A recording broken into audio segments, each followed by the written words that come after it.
Buenos días y buenas tardes, porque también tenemos personas que están en otras latitudes. Es para ILSI Mesoamérica y para mí personalmente como directora ejecutiva de esta entidad que forma parte de ILSI a nivel mundial. Un honor, una gran felicidad poder presentar el día de hoy este seminario en el cual el profesor Adrián Pinto nos va a presentar los resultados de una investigación que inició con algo muy pequeño en el 2015 y que él les va a comentar específicamente el proceso que ha seguido esta investigación, pero que realmente ha sido de un gran valor para todos y que esperamos que vaya a rendir mucho más frutos de aquí en adelante. Este es un seminario donde de verdad que para nosotros presentar esto, a pesar o en conjunto con otras iniciativas que hemos hecho para divulgar esta información, pensamos que puede generar además espacios de discusión sobre el tema y también pues de la determinación, la identificación de otras variables de estudio. Así que esperamos que todos ustedes que están participando el día de hoy anoten cualquier consulta o comentario en el chat que tenemos específicamente para esto en el panel de control que ustedes pueden ver ahí en su computadora. Así que, bueno, inicialmente le damos la bienvenida al doctor Adrián Pinto, quien será hoy nuestro experto y que ustedes pueden ver en este momento. Y de una manera muy rápida, les voy a comentar lo que es ILSI para todos los que no nos conocen, ¿verdad? Nosotros somos una organización global de científicos que trabajamos de manera conjunta en un ambiente neutral y del más alto nivel de integridad científica para proveer la ciencia necesaria con el objetivo de mejorar la salud pública, el bienestar, así también como la protección del ambiente. Ustedes pueden ver acá que nosotros somos una organización tripartita, lo que significa que tenemos dentro de nuestras estructuras personas científicas que provienen de la academia, de la industria y también de los gobiernos. O sea que todos los proyectos y todo el trabajo que hacemos está basado en una visión tripartita. Y además también hemos trabajado desde hace unos 2 o 3 años para que también la sociedad civil tenga un componente de acción dentro de nuestras actividades y que también sus necesidades de investigación, sus necesidades de consumo de ciencia también sean cubiertas por nuestra organización. Pues pensamos que la ciencia tiene que ser para todos y que ILSI también tiene que trabajar e informar por medio de nuestros científicos a la sociedad en general.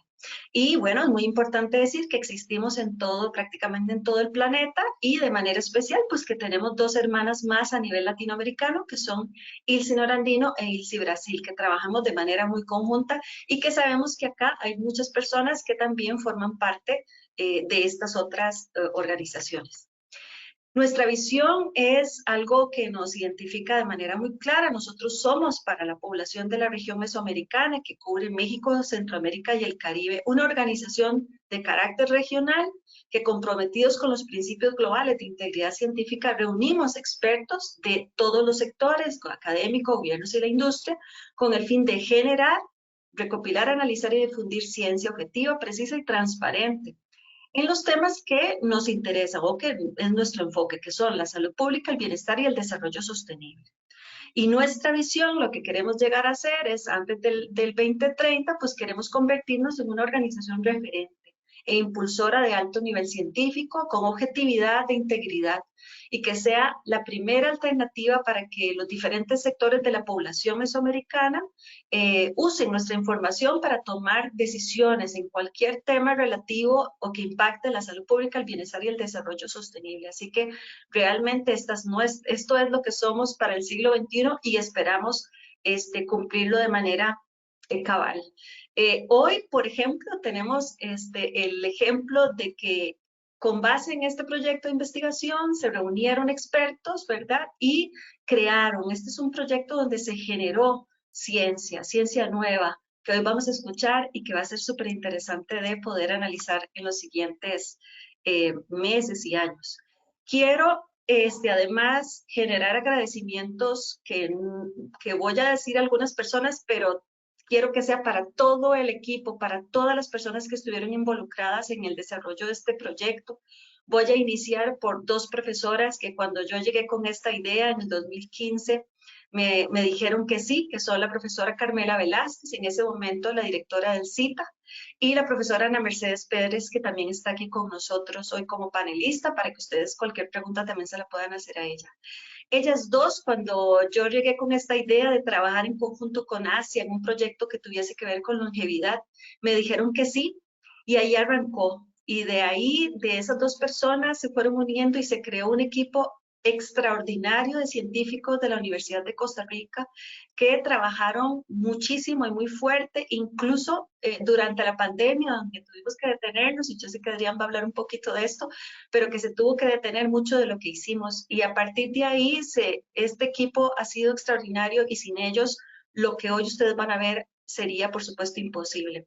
Es cierto, como lo digo siempre, es su trabajo y nosotros, por supuesto, reconocemos su labor, pero también el amor. Recordemos que este es un proyecto donde se trabajó con personas adultas mayores de más de 100 años, en su gran mayoría, también con sus familias, pero había que trabajar con mucho amor, con mucha paciencia, con mucho cariño, y aquí también, por supuesto, vamos a agradecer a la Asociación de la Zona Azul de Guanacaste, porque ellos también, sin esas personas, no habríamos tenido la posibilidad de tener acceso no solo a los sujetos de investigación, sino también a los permisos para que su familia nos permitieran trabajar específicamente con ellos.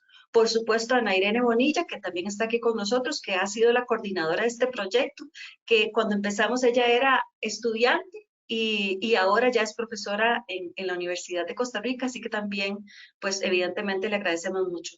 Y finalmente, pero no menos importante, a todos esos señores y señoras que formaron parte de este grupo de personas longevas de más de 100 años que se estudiaron. Varios de ellos ya no están con nosotros, ¿verdad? Porque fallecieron, pero definitivamente tenemos que agradecer a todo ese gran grupo de centenarios que nos aportaron toda esa información científica. Nosotros hemos tenido mucho el cuidado de compartir con ellos la información que se recopiló a partir de la investigación, sus datos médicos, etcétera, y también les hemos agradecido formalmente el apoyo que nos dieron, porque definitivamente que hayan abierto sus casas y nos hayan contado su historia y nos hayan permitido evaluarlos físicamente y fisiológicamente es la base para que hoy podamos tener los resultados que el profesor Adrián va a presentar. Así que de verdad muchísimas gracias también a ellos y a sus familias.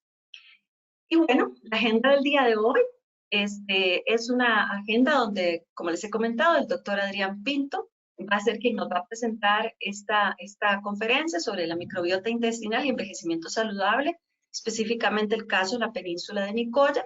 Y como vimos, pues el objetivo es divulgar los primeros resultados de los proyectos de investigación que pretenden elucidar y comprender el rol de los factores asociados a la longevidad y el envejecimiento saludable, los cuales han sido desarrollados con el apoyo de ILSI Mesoamérica y el espacio CREA de la Universidad de Costa Rica.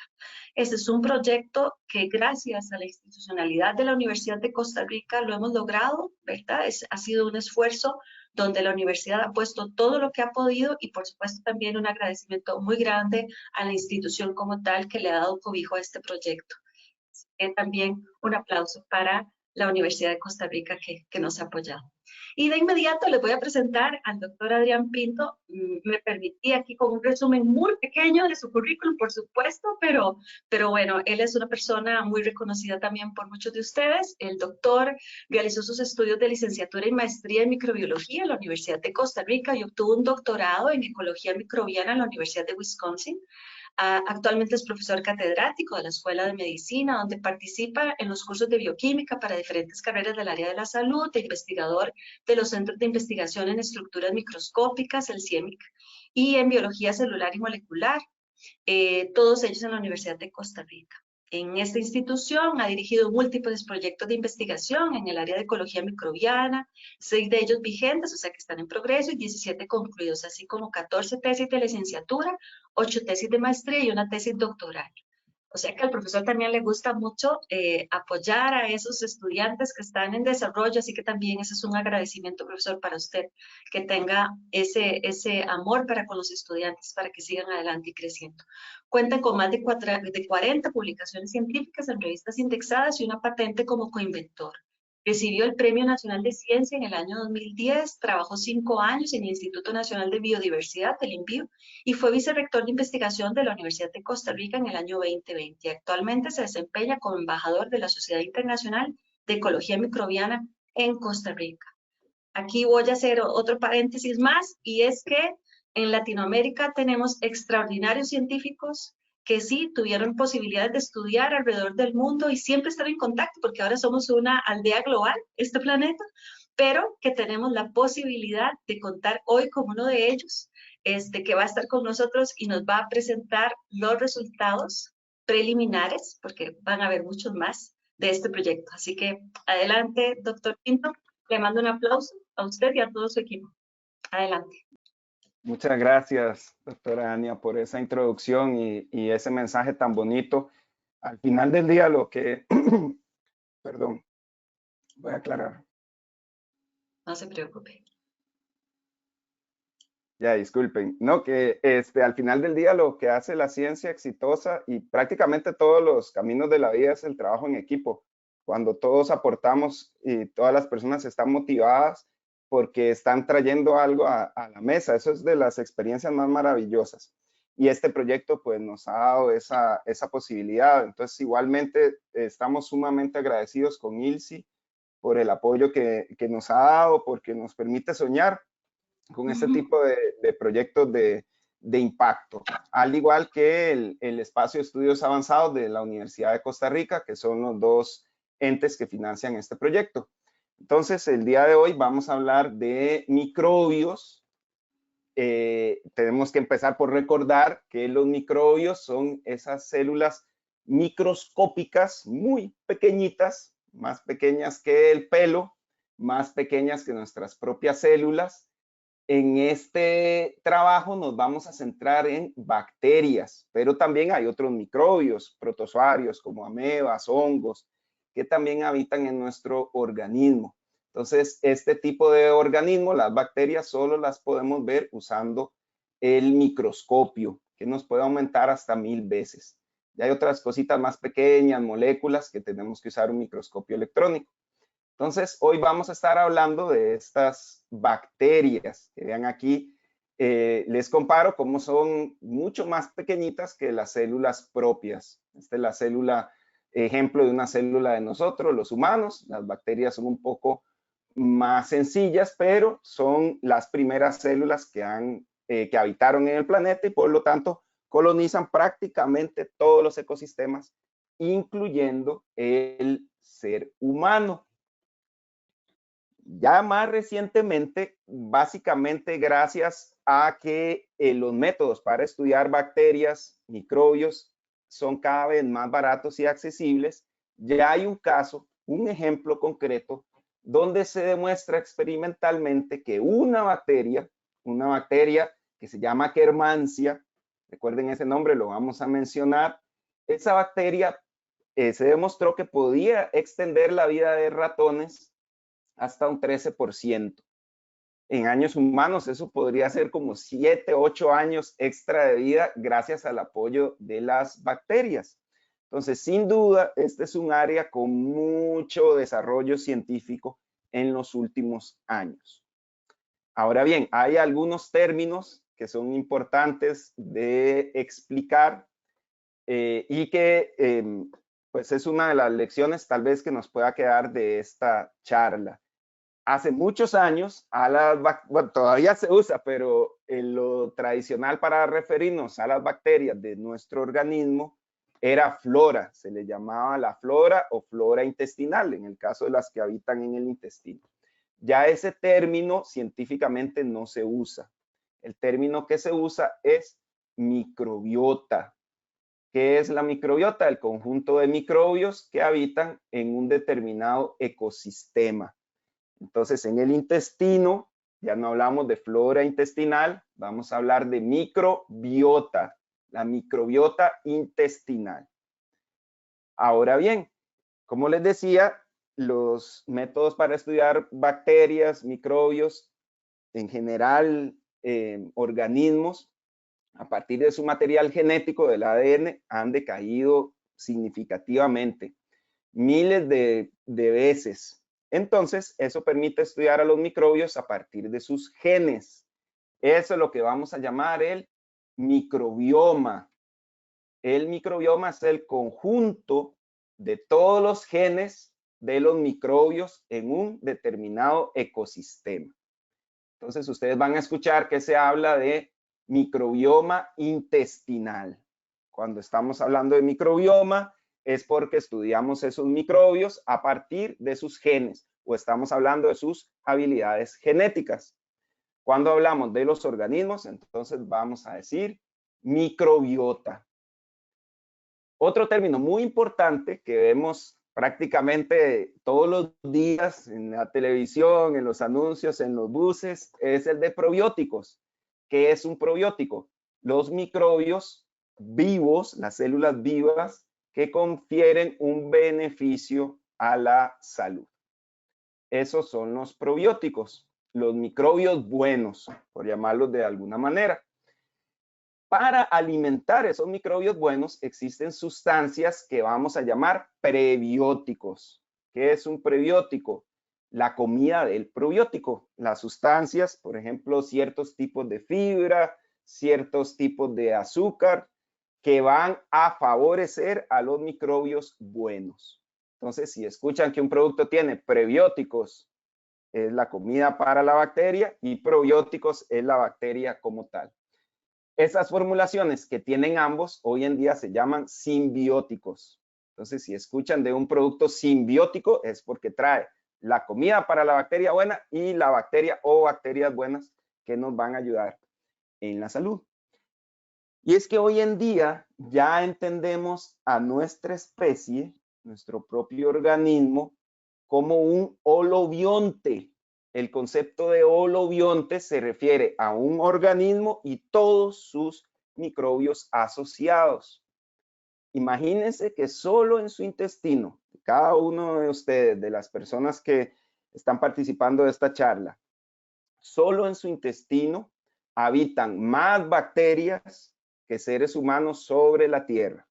Estamos hablando de aproximadamente 14.000 millones de bacterias, mientras que humanos andamos ahí por 7.000, 8.000 millones de personas. Recuerden eso, más bacterias en su intestino que gente sobre la Tierra. La próxima vez que se sientan solas o solos, pues no lo están. Ustedes son el mundo, el universo para los microbios que habitan en su interior. Entonces, de ahí viene ese concepto del holobionte. De hecho, hay más células y muchos más genes de bacterias que del mismo Homo sapiens, nosotros como humanos. Entonces, eso también nos hace reflexionar, ¿verdad? ¿Qué somos? No somos solo células humanas, también las bacterias, los microbios, forman parte de nuestro organismo y de quienes somos como seres en este planeta. Y bueno, es parte de nosotros, nos dan muchos beneficios, muchos aportes a la salud. Aquí se resumen algunos, los principales. Mantiene la salud del sistema digestivo, una microbiota sana, ayuda a mantener los procesos digestivos sanos, evitan la colonización por patógenos, regulan el sistema cardiovascular, apoyan al sistema inmune, de hecho entrenan al sistema inmune y un buen entrenamiento reduce también los procesos inflamatorios, tiene propiedades antiinflamatorias. Al entrenar bien al sistema inmune se reducen las alergias, también aumenta el potencial metabólico y tiene actividad antioxidante. Todo eso ayuda a prevenir muchas enfermedades. Y en el caso de la microbiota intestinal, que es la que nos ocupa en esta charla, también se han identificado muchos beneficios muy importantes, generales como el buen funcionamiento, pero muy importante el desarrollo del mismo sistema digestivo es promovido por la microbiota intestinal. Ayuda a que se vayan desarrollando las invaginaciones del intestino, que aumentan la superficie de absorción desde prácticamente el nacimiento. También sintetiza vitaminas, neurotransmisores, contribuyen al metabolismo. Todas estas son las componentes positivos. Pero cuando la microbiota no es la correcta, puede ser un componente que contribuya al desarrollo de enfermedades. Cuando la microbiota no es la adecuada, este es otro concepto importante de esta charla, ese estado de microbiota alterada se llama disbiosis. Disbiosis, ahorita veremos el término en una próxima filmina. Entonces, cuando hay disbiosis, se ha asociado con una gran cantidad de enfermedades, desde el sistema nervioso, inflamatorias, psiquiátricas, respiratorias, gastrointestinales, por supuesto, hepáticas, autoinmunes, e incluso en el desarrollo de cáncer. En el caso del cáncer de colon, por ejemplo, uno de los que más afecta, por lo menos acá en nuestro país, en Costa Rica, se ha asociado cierto tipo de microbiota, microbiota disbiótica, disbiosis, microbiota alterada con el desarrollo de cáncer. Y otro tema fascinante que se ha desvelado en los últimos años tiene que ver con este tema del sistema nervioso y es el eje microbiota intestino-cerebro. Hoy en día sabemos que las bacterias que habitan el intestino, a través del nervio vago, a través de neurotransmisores, de sustancias específicas, interactúan con el sistema nervioso y pueden alterar el comportamiento. Es decir, las bacterias nos pueden manejar. Y en esto, de nuevo, ¿cómo lo hacen? Desde el intestino, a través de los nervios del intestino, llegan directo al cerebro. En casos de disbiosis se ha demostrado que las bacterias no tan buenas pueden inducir ansiedad e incluso, vean qué bandidas, nos pueden hacer querer comer más de la cuenta. Entonces ahí entramos en una especie de círculo vicioso. Tenemos las bacterias que no son adecuadas y además nos están induciendo a comer más de la cuenta y cosas no muy saludables. Eso entonces es uno de los principales problemas que enfrentamos ya como especie, nuestro estilo de vida, ciertas actitudes no muy saludables. La clásica es la llamada dieta industrializada, ¿verdad? Las papas fritas, las hamburguesas, las gaseosas, el exceso de azúcares, todo eso contribuye a alterar la microbiota y caer en el estado de disbiosis.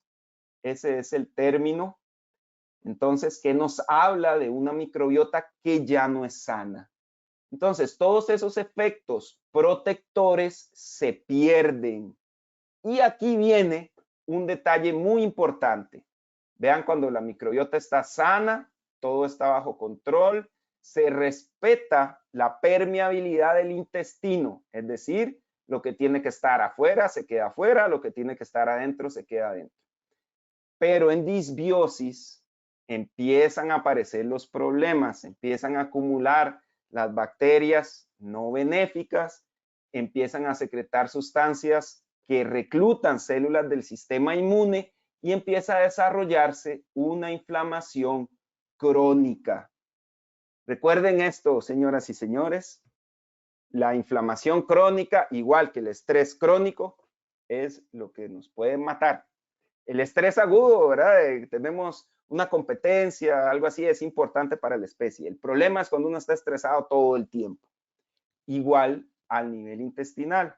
Si mantenemos una microbiota disbiótica, se mantiene este estado de inflamación crónica, se están secretando sustancias tóxicas, ahí puede ser el origen de diferentes problemas. Y eventualmente, vean lo que pasa aquí, en la disbiosis, vean cómo se pierde la integridad de la membrana intestinal. Es decir, empieza a tener fugas, lo que en inglés se llama leaky. Es una bueno, la capa, ¿verdad?, del intestino ya no protege tan bien, empieza a fallar esa permeabilidad intestinal, empiezan a pasar cosas que no deben, aumenta la inflamación y, como un círculo vicioso, el problema se extiende. Y además recuerden, si estas mismas bacterias malas nos están diciendo siga comiendo más, cosas no saludables, el problema se va extendiendo.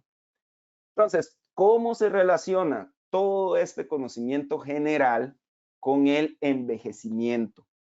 Aquí voy a usar esta revisión reciente, muy buena, donde pues trae toda esta información que conocemos y la pone en el contexto del envejecimiento.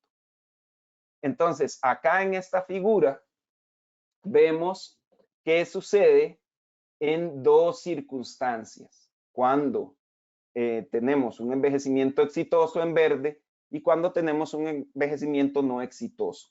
Y también vamos a dividir los microbios en dos tipos. Los microbios que vamos a llamar protectores, microbios protectores en idioma coloquial, les podemos decir los microbios buenos, ¿verdad? Pero en realidad a los microbiólogos no nos gusta hablar de microbio bueno o microbio malo, pues es una manera fácil de referir el concepto. El término, digamos, científico es microbios protectores y patobiontes. Los malos los vamos a llamar patobiontes. ¿Por qué patobionte y no patógeno? Patógeno es un microbio que siempre o casi siempre te causa enfermedad, por ejemplo, el Mycobacterium tuberculosis, Vibrio cólera. En este caso, los patobiontes son microbios que en circunstancias normales, eubiosis, lo contrario a disbiosis, cuando la microbiota está sana, ellos no dan problemas.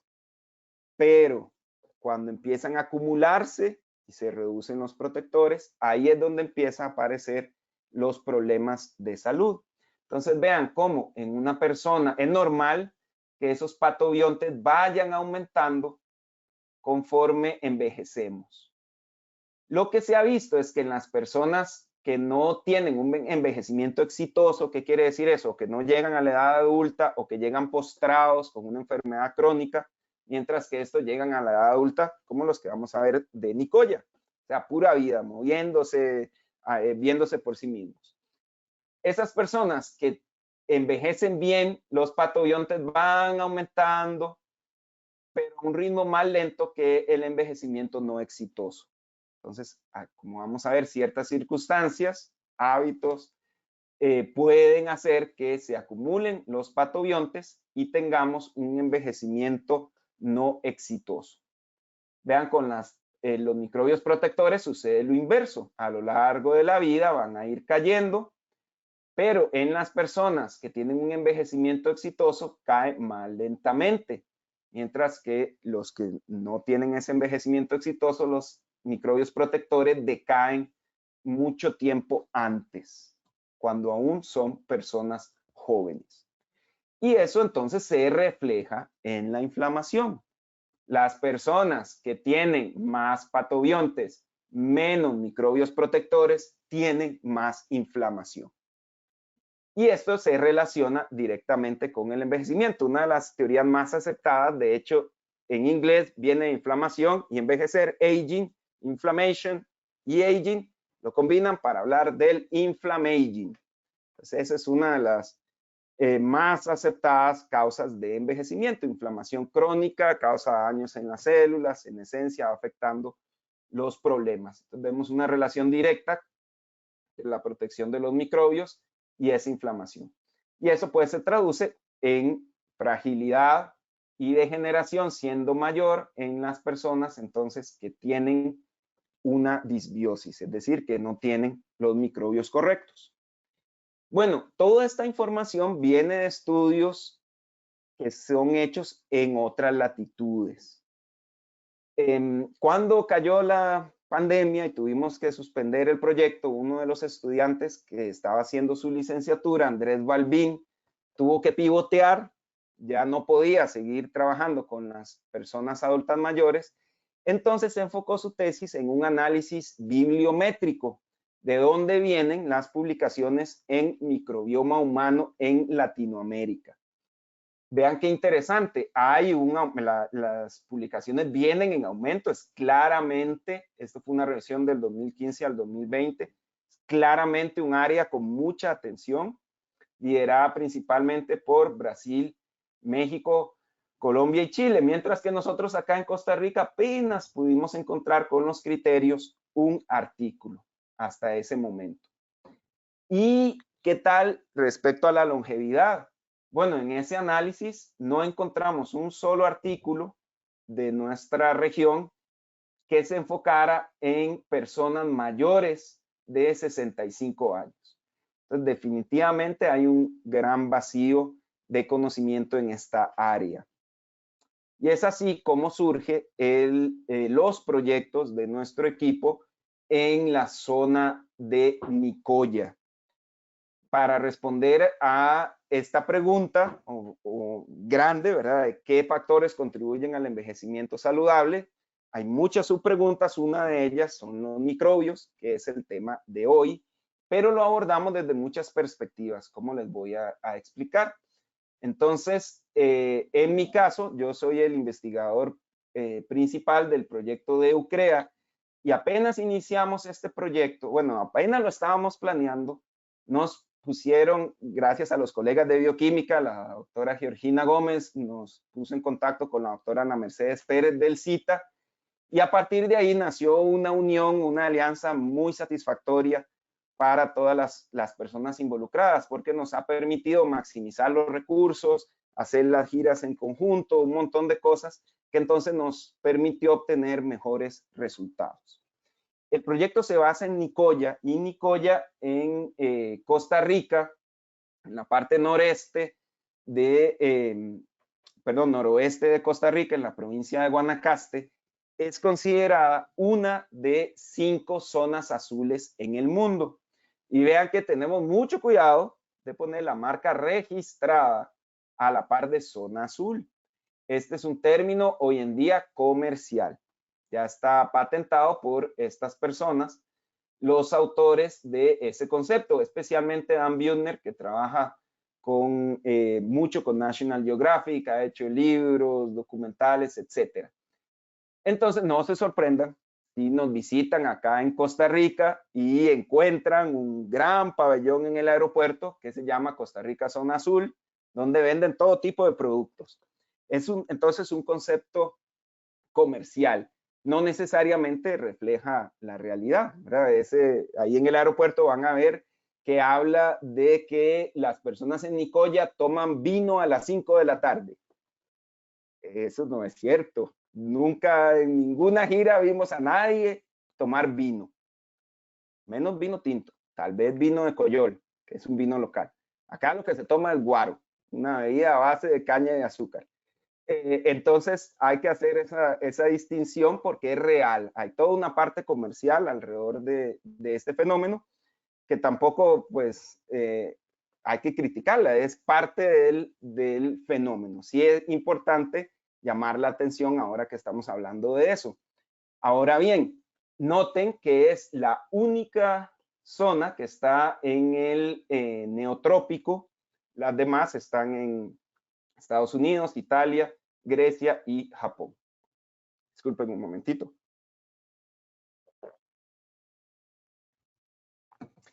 Entonces, ellos definen una zona azul como una zona con una baja probabilidad de enfermedad y de discapacidad, un buen y alto funcionamiento cognitivo y físico y un alto compromiso con la vida. Es textual de sus publicaciones. Sin embargo, también importante mencionar, la península de Nicoya ha sido una zona de alta longevidad desde antes que viniera Dan Buettner y que se le llamara zona azul. Ahí están los crónicas desde la época de la conquista, donde se refiere a este lugar como una zona de alta longevidad. Disculpe. Bueno, entonces, para analizar este fenómeno, y gracias al... disculpen. Como les decía, gracias al apoyo de ILSI y de EUCREA, pudimos ensamblar un equipo multi y transdisciplinario, donde analizamos diferentes factores del fenómeno de la zona azul. Las redes de apoyo, con qué personas cuentan, instituciones, la parte metabolómica desarrollada como parte del proyecto de tesis de Ana Irene, la situación nutricional evaluada por profesionales en nutrición, igual que la historia alimentaria, el tema de microbiota, que es el que hablaremos hoy, se evaluó el estado de salud, se tomaron diferentes mediciones bioquímicas, también se realizó un análisis etnográfico antropológico, se analizó la actividad física y el entorno ambiental. Entonces vean cómo desde diferentes profesiones, cada uno con un componente, abordamos el tema de la zona azul. No voy a tocar pues todas las áreas, como les decía, me voy a concentrar en microbioma, pero sí más adelante les mencionaré cosas que aprendimos de las otras áreas que definitivamente influencian el microbioma y por lo tanto la salud. Bueno, entonces, estudios de microbioma. Actualmente en el 2023, ¿cómo abordamos este tipo de trabajo? Entonces, vamos a usar 3 tipos de metodologías. La primera es obtener un perfil de la comunidad, es decir, cuáles son los microbios que habitan en un determinado ecosistema. Y esta estrategia la usamos para humanos, abejas, hormigas, suelos. La estrategia es igual, lo que cambia es el ecosistema. Primero, el primer paso es entender qué microbios están en ese ecosistema. Entonces, para ese primer abordaje usamos un único gen que se llama el gen que codifica para el ARN ribosomal. ¿Qué es el ARN ribosomal? Es un componente de los ribosomas. Los ribosomas son las máquinas de hacer proteínas en las células. Son las fábricas de proteínas. Entonces, todas las células tienen ribosomas. Todas. Desde E. coli hasta el presidente que ustedes quieran. Todos. Entonces, ese es el gen universal, el gen ribosomal, porque todos los organismos tenemos ribosomas. En el caso de las bacterias, se extrae todo el ADN y se amplifica este gen, es decir, se reproduce miles de millones de veces y luego se secuencia, es decir, se ve la secuencia de ADN de cada uno de estos genes. Eso viene a ser como un código de barras, como una etiqueta única para cada microbio conocido. Entonces, en este primer paso, podemos, en el caso del microbioma intestinal, tomar una muestra de heces fresca, extraer el ADN, secuenciar este gen y averiguar todos los microbios que estaban en esa muestra. Si usamos la analogía de un supermercado, este primer paso es como llegar a un supermercado y ver la lista de productos. Aquí venden frijoles, arroz, plátanos, ¿verdad? Toda la lista de los productos de ese supermercado, toda la lista de los microbios en ese ambiente. Esta prueba es relativamente más barata. Actualmente anda menos de $100 por muestra. Puede andar por los $50 cada muestra. El costo real, por ejemplo, de un proyecto de investigación. Y nos da un perfil general de la comunidad. El siguiente paso es más complejo y acá lo que hacemos es secuenciar todo el ADN, ya no solo un gen, sino todo el ADN. Eso lo vamos a llamar metagenómica. Meta, más allá, genoma de un genoma. Entonces, metagenómica quiere decir más allá de un genoma, secuenciamos todos los genomas que hay en un ecosistema. En el caso del microbioma intestinal, entonces lo hacemos a partir de las muestras de heces. Como extraemos todo el ADN, podemos incluso ensamblar genomas completos, todo el mapa genético de cada organismo, bueno, de la mayoría de los organismos, no siempre se puede de todos. Eso es lo que vamos a llamar un MAG, un genoma ensamblado a partir de metagenoma. Entonces vean qué maravilla para uno como microbiólogo, ya no necesitamos cultivar para ver la diversidad de microbios. A partir del ADN podemos ver esa diversidad e incluso ensamblar genomas completos. Entonces aquí, siguiendo la analogía del supermercado, ya aquí podemos ver en la lista de frijoles, ver exactamente cuántos tipos de frijoles hay, qué marcas, si vienen enriquecidos con calcio, con flúor, lo que sea.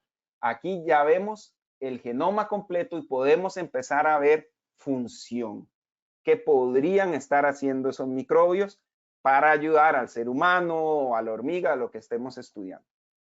Y ya con esta información, ahora sí, pasamos al cultivo. Pero ya el cultivo no es al azar, sino que más bien el cultivo es dirigido a los organismos que ya identificamos por ADN.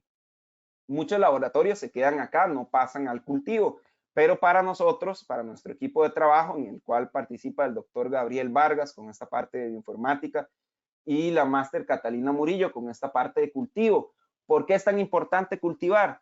Porque solamente teniendo el organismo podemos hacer experimentos para demostrar que ese organismo en efecto es benéfico. En el caso de nuestro estudio de microbiota intestinal, necesitamos cultivar para tener los organismos potencialmente benéficos y evaluar si en efecto pueden ayudar a la salud como probióticos. Y evaluarlos me refiero a nivel de laboratorio, eventualmente en animales y quizá algún día también con seres humanos. Esa es la esperanza y bueno, hacia allá vamos. Entonces, esa es la estrategia general.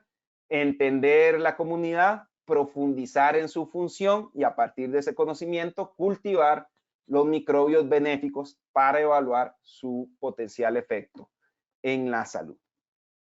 Bueno, y bajo esa aspiración, ese esquema metodológico, arrancamos el proyecto en el año 2019. El trabajo de campo se inició en mayo con el reclutamiento. Las muestras en Nicoya se tomaron entre octubre y diciembre del 2019, entonces se logró completar todo el trabajo en Nicoya. En 2020 tocaba el trabajo en la GAM. Y recuerdan, en el 2020 empezó la pandemia. Logramos colectar las muestras de la GAM en enero y febrero, porque ya a partir de marzo, la GAM es el gran área metropolitana, es el grupo control para nuestro estudio, como les voy a explicar ahorita en el mapa. Entonces, la campaña de muestreo en Nicoya se completó a tiempo en la zona azul y el grupo control logramos completarlo, pero como van a ver más adelante, no logramos el mismo número de centenarios, ya que debido a la pandemia se suspendió todo contacto con la población de adultos mayores por ser una población vulnerable. Bueno, ¿y qué conllevaba esa campaña? Para el proyecto de ILSI, la toma de muestras de sangre, donde se evaluó la salud de los participantes, era uno de los criterios de inclusión.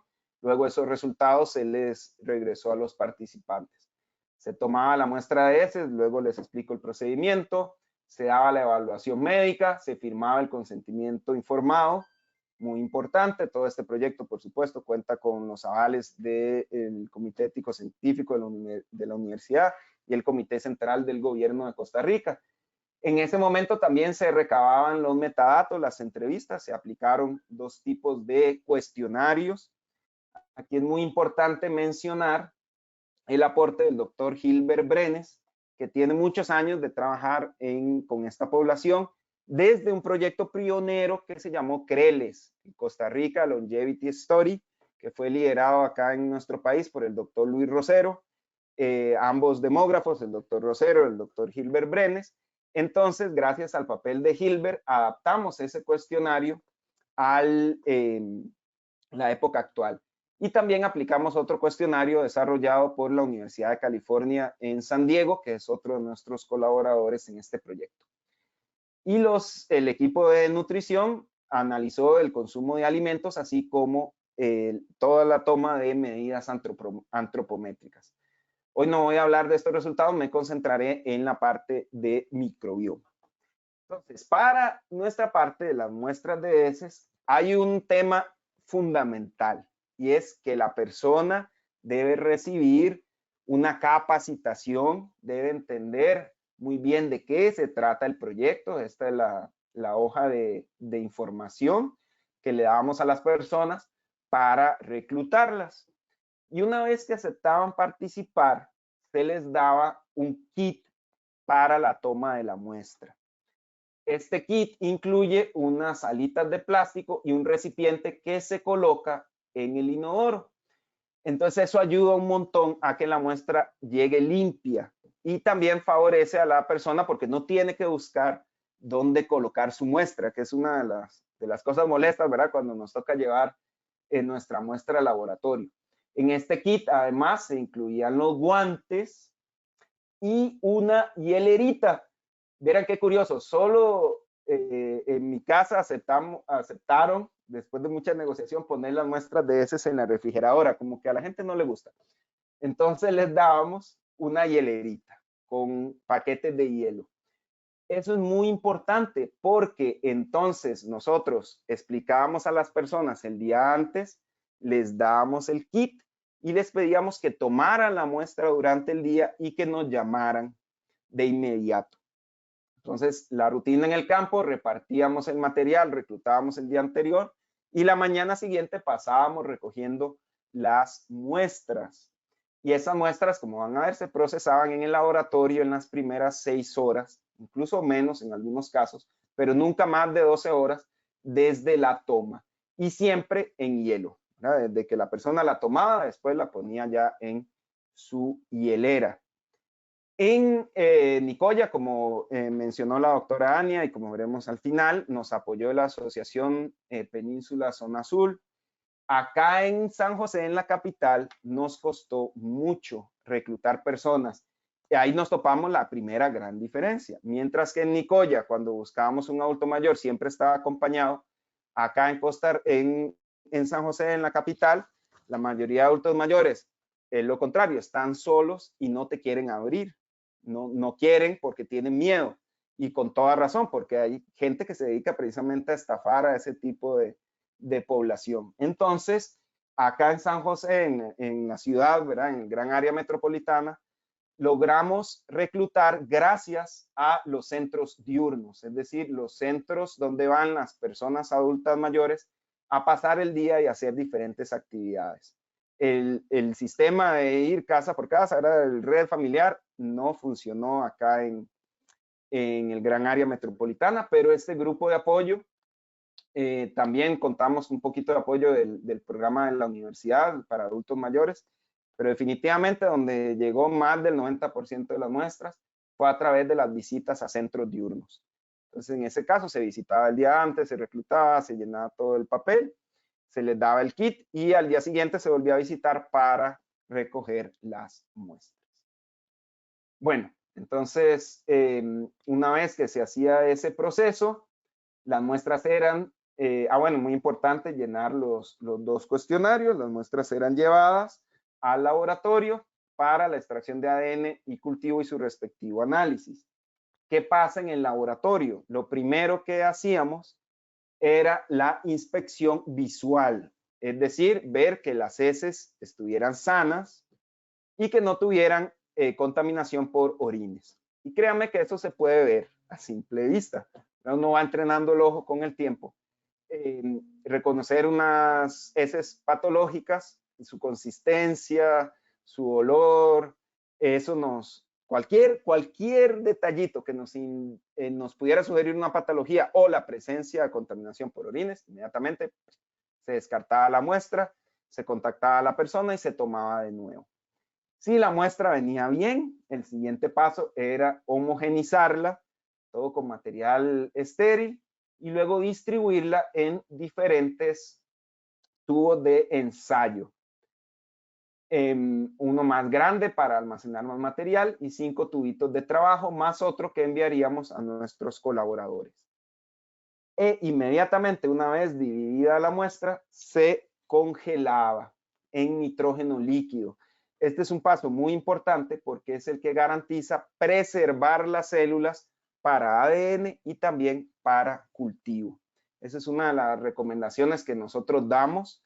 Si eventualmente se desea hacer todo ese proceso, entonces lo ideal es esto, mantener las muestras en frío, procesarlas inmediatamente y congelarlas en nitrógeno líquido. Bueno, siguiendo ese proceso, entonces, entre ambos proyectos tenemos 247 muestras, un banco de heces que refleja la microbiota intestinal de personas en la zona azul, en Nicoya, y de personas en la GAM. Todos estos son mayores de 80 años. En total, 179 muestras de personas mayores de 80 años, 105 de Nicoya, en los cuales habían 29 centenarios y 74 del gran área metropolitana. Esto es lo que el gran área metropolitana, aquí vive la mayoría de la población en Costa Rica, eso es diferente a la mayoría de países en Latinoamérica. Aquí en el interior es donde están las principales ciudades. Probablemente por el clima, es muy fértil para café, aquí les gustó a los conquistadores. Y más bien en las costas es donde hay menos nivel de desarrollo. Y aquí está la provincia de Guanacaste. En esta zona se ubica la zona azul, en la península de Nicoya. De la provincia de Guanacaste, esta es la península de Nicoya. Además, en el proyecto ILSI se reclutaron hijos y nietos de las personas centenarias. Entonces, hay datos de 68 familiares, hijos y nietos de estas personas centenarias. Bueno, ¿qué encontramos? Y antes de pasar a eso, regreso aquí a la revisión que les mencioné antes, donde se habla de los factores que contribuyen o no al envejecimiento exitoso. Entonces vean los factores que afectan el microbioma. Contacto humano, entre más contacto mejor. Familia extendida, entre más extendida la familia mejor. Visitantes, entre más visitantes mejor. Soledad, entre más soledad peor. Esto es importantísimo. La soledad es uno de los factores que más se asocia con envejecimiento no exitoso y también se refleja en el microbioma. Presencia de mascotas favorece. Si vive en su casa o si más bien está en un hospicio y qué tanto tiempo pasa afuera. De más tiempo afuera, mejor. Si vive en su casa, rodeado de su gente, mejor. Y vean de verdad todo lo positivo que se ve acá es lo que encontramos en la zona azul. Todos esos factores que mencionábamos como positivos, el estar rodeado de su familia. Esta es la fiesta de Pachito de los 101 años, aquí con su mejor amiga de más de 70 años tienen de ser amigos. Este es Pachito montando a caballo. Este caballo que se llama Corazón tiene como 35, 36 años. Entonces, si alguien me iba a preguntar si los animales también son longevos, por lo menos el caballo Pachito sí. Vean esta otra foto, esto es muy común cuando uno visita la zona azul, ver el traslape de generaciones. Vean la persona centenaria, la alegría, ¿verdad?, de recibirnos rodeada de sus familiares. Entonces ellos también son muy apreciados en la comunidad y mantienen ese contacto. Y la parte de las mascotas, ni qué decir, esta es una foto más. Este es del año pasado, nos recibió José Inocente y su familia. Vean también el traslape de generaciones. Esta es la casa donde él habita. Él nunca está solo, ¿verdad? También tienen todo un sistema para acompañarlo. Y vean que afuera está el corral, ¿verdad? Y está en continuo contacto con el espacio exterior, los animales, etc. Uno de los detalles que a mí me llamó mucho la atención del trabajo de don Juan Carlos Vargas, él es sociólogo, antropólogo, él lideró la parte etnográfica junto con la doctora Enia Cavallini y el doctor Gilbert Brenes. Entonces ellos hablan de la importancia del patio en Nicoya, porque es un espacio común fuera de la casa, donde hay incluso varias generaciones de la familia de la persona centenaria que comparten el patio, se reúnen ahí para tomar café, pero también es un centro de interacción social, hasta de comercio. Esos espacios, evidentemente, no encontramos ninguno así en la ciudad, ¿verdad? En la gran área metropolitana. Lo más cercano, como les decía, que nos ayudó a salir adelante en el proyecto fue este sistema de los centros diurnos que de verdad hacen un enorme trabajo. Entonces, desde la parte perdón que me devuelva, pero vean como todos esos factores que ya reconocemos en general como beneficiosos para el microbioma, están presentes en la zona azul. Y esto no es necesariamente asociado a longevidad. Hay muchos estudios en desarrollo infantil donde se ve que los niños que vienen de estos ambientes, de granjas versus ciudad, los niños de fincas tienen menos enfermedades alérgicas, microbioma más diverso, más sano que los que viven en la ciudad. Pues eso también se refleja en la zona azul. Ahora, en cuanto a los microbios, y aquí ya vamos a pasar, esta gráfica les gusta mucho a las personas en el área de la salud, porque ya nos ayuda a etiquetar, aunque tenemos alguna resistencia a ese etiquetado, pues ayuda siempre la clasificación, a etiquetar ¿qué? Los microbios protectores versus los patobiontes. Entonces vean cómo aquí tenemos tres tipos de microorganismos. Microorganismos en el grupo 1 son microbios benéficos, que sabemos son muy importantes desde la infancia, como Roseuria, que ayuda a regular el sistema cardiovascular, Bifidobacterium, un probiótico muy común, Fecalibacterium, todas estas bacterias producen, o bueno, algunas de ellas, Fecali, Roseuria, producen lo que llamamos ácidos grasos de cadena corta, que es un tipo de sustancia muy beneficiosa para el sistema digestivo. Estos son los microbios que van a entrenar al sistema inmune, que van a bajar la inflamación, pero van decayendo con la edad. Conforme envejecemos, entonces empiezan a aparecer otros microbios benéficos. Dentro de ellos destacamos Akkermansia. Akkermansia, esa bacteria que les mencioné, ya se ha demostrado en ratones, por lo menos en esa serie de experimentos, que puede alargar la vida. Entonces es una de estas bacterias que aumenta con la edad y que se asocia al envejecimiento exitoso. Clistensenella, butiribibrio, son otros nombres que ahorita vamos a volver a ver. Entonces estas son las bacterias protectoras que aparecen conforme envejecemos. Pero también están los patobiontes, las bacterias malas. Entonces, esas bacterias malas hemos visto que también aumentan con la edad y se asocian con el envejecimiento no exitoso. Entonces, cosas como desulfovibrio, Egertella, hoy en día ya las empezamos a reconocer como patobiontes. Fusobacterium se ha encontrado, ya hay mucha evidencia de que cuando está enriquecido, o sea, que se observa enriquecido en personas con cáncer de colon. Hay mucha asociación entre disbiosis, predominancia de Fusobacterium y cáncer. Entonces, estos vienen a ser los malos.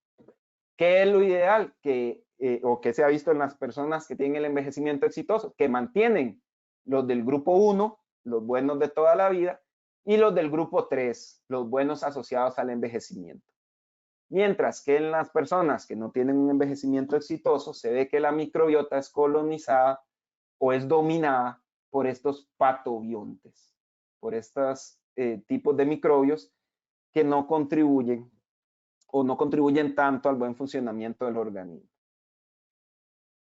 Ok, ¿cómo se parece esto a Nicoya? Entonces, ya analizando los datos de nuestra población, este análisis que les muestro es parte o fue parte de la tesis de licenciatura de Christopher Moya, junto con Andrés Balbín, dos estudiantes de microbiología que trabajaron juntos en un excelente trabajo y se graduaron sus tesis en este proyecto. Andrés, la parte bibliométrica, y Christopher, este primer análisis de diversidad. Entonces, una de las medidas de eubiosis es una buena diversidad. Tenemos, como todo ecosistema, entre más diverso, más sano, porque la diversidad lo hace resiliente. La resiliencia es la capacidad de un ecosistema de resistir perturbaciones. Entonces, un microbioma intestinal más diverso se asocia con una mejor salud. Y en efecto, para una de las métricas empleadas, la distancia filogenética de Fate, sí observamos que las personas de Nicoya tienen una mayor diversidad que el grupo control en la gama. ya separando las comunidades. En este análisis también participa Ibrahim Zúñiga. Él empezó con el proyecto en Costa Rica, ahora es estudiante de doctorado en Wisconsin, pero nos continúa ayudando. En este tipo de análisis, aquí estamos a nivel del 16S, viendo quién está, quién no está, comparando las comunidades usando un único gen. Entonces, en esta comparación podemos ver que en efecto la comunidad de microbios del intestino de las personas de Nicoya, esta es la verde de Nicoya, es diferente, estadísticamente diferente a la de la GAM. Cada punto es una persona, el microbioma de una persona. Esto es un análisis tridimensional, entre más cerca, más se parecen.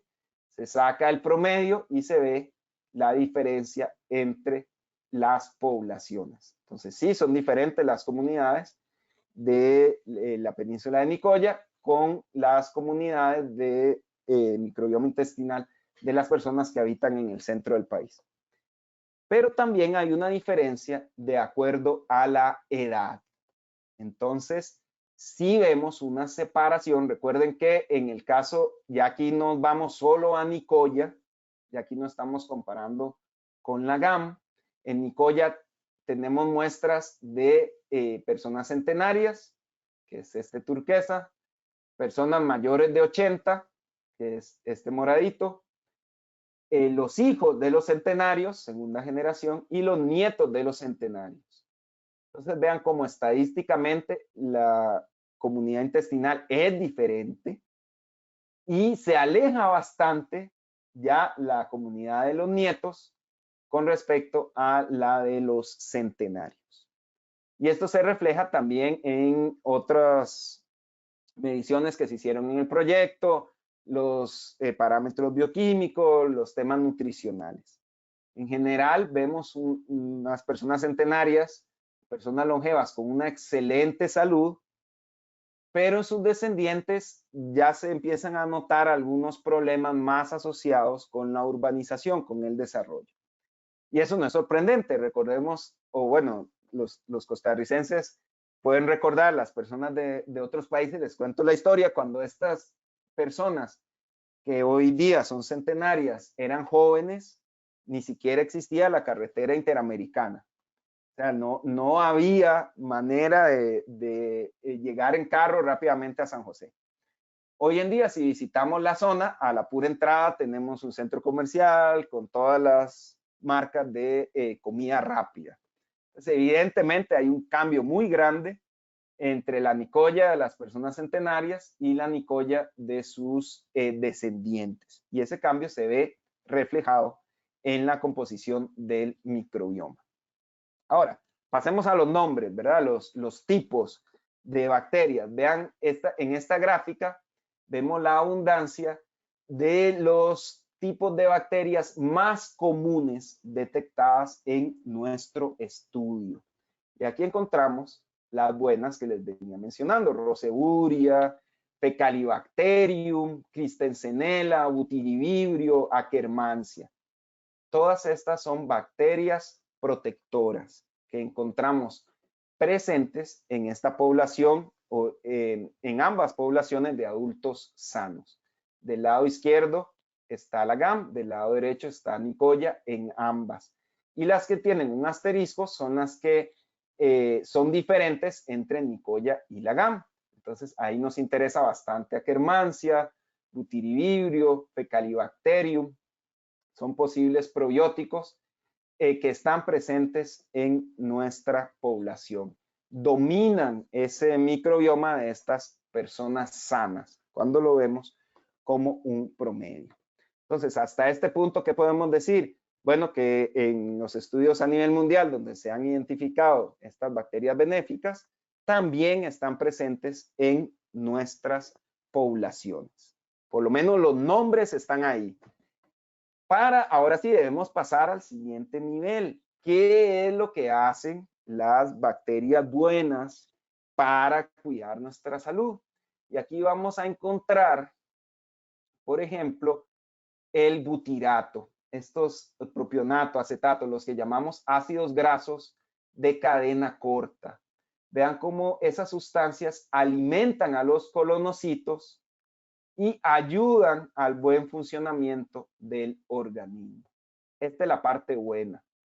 Las bacterias del grupo 1, las bacterias del grupo 3, las del 1 que estaban desde el principio de la vida, las del 3 que se enriquecen con la edad, van a producir sustancias que mantienen un estado antiinflamatorio, un buen funcionamiento de las células del intestino. Ah, pero ¿qué pasa cuando hay disbiosis? Vean cómo cambia el perfil de la población. Ya no hablamos de sustancias benéficas, sino más bien de sustancias inflamatorias. Entre ellos el LPS, el lipopolisacárido, que es una sustancia en la pared celular de las bacterias gram negativas, como E. coli, Shigella, bacterias que se asocian con procesos patológicos. Aumenta el peróxido de hidrógeno. Todas estas sustancias, el TMA, puede afectar, el aumento puede llegar a generar incluso alteraciones vasculares y enfermedades cardiovasculares.